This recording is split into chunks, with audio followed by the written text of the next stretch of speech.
Circle is one of the more advanced figures that you will be tested on during the SAT. So the line that goes around to form the circle is called circumference.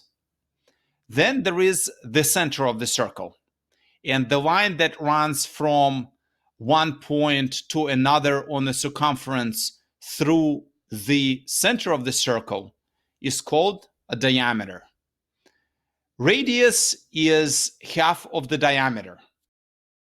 It starts at the center of the circle and runs to the circumference. So unlike diameter, it doesn't run across to the other end of the circumference. Two main circle formulas are those of circumference and area. Let's start with the circumference. So the length of the circumference equals to radius times 2 times pi. The formula is normally written down as 2 pi r, and 2 pi represents a number of approximately 6.28, since pi equals to some number that is approximately 3.14. So what we know from this formula is that circumference is 6.28 times longer than the length of the radius. During the test, you would not need to know the number 6.28. I gave it for demonstration purposes, just for you to more fully grasp the concept. However, remembering that the length of the circumference equals to 2 pi r is the one that you will need to bring with you to the test room. And luckily enough, both the formula of circumference and that of area will be provided in the instruction part of both math sections on the SAT. So you will have free access to refresh your memory. With full circle being 360 degrees, and it is easily observable on our graphic, where we can see that diameter to radius is a right angle, and there are 4 of those angles completing the circle at 360 degrees. And since our formula of the length of circumference states that the length equals to 2 pi r, there's also a measurement of an angle in a circle that is called radians. Just like the length of circumference equals to 2 pi times the radius, the full circle, or 360 degrees, equals to 2 pi radians. So radius and radians are clearly related concepts.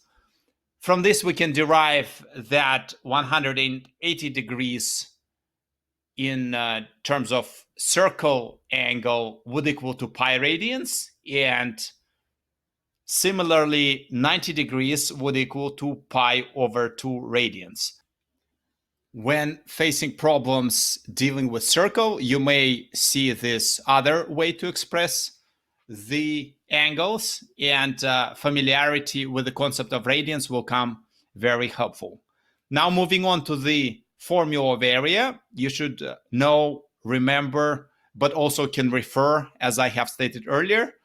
The area of a circle equals to pi r squared.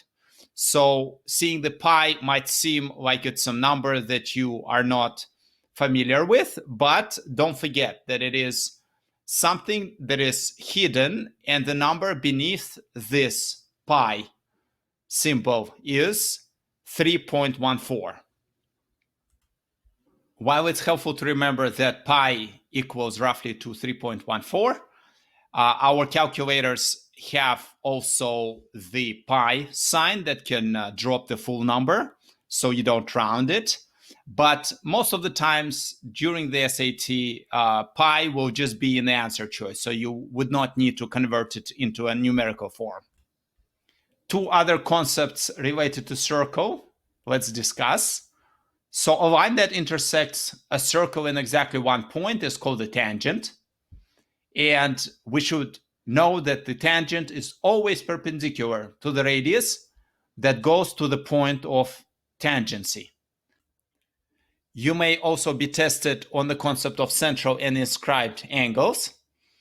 Look at the graph and notice that the central angle is always 2 times in degrees the size of the inscribed angle.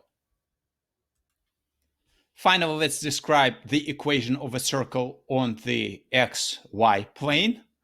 Let's place a circle and mark the center of the circle with the dimensions of h and k. So the dimension h, of course, represents where this point falls on the x-axis, and k, where the point falls on the y-axis. Let's also draw a point on the circumference and give it the dimensions of x and y. So these 2 points connected form a radius. What we can now do is draw 2 lines that represent the change in the x dimension from point on the circumference to the center of the circle, and the changes on the y dimension between the same 2 points. Using the Pythagorean theorem, which claims that the hypotenuse equals to the sum of the squares of its legs, and provided that we can see the right triangle formed, we can apply this and come up with this equation of a circle that states that x minus h squared plus y minus k squared equals r squared. This is an advanced topic, and so if you're looking to grab every point available and shooting for the top score on the math, then it's clearly worth your time to understand this concept and bring it with you to the test room.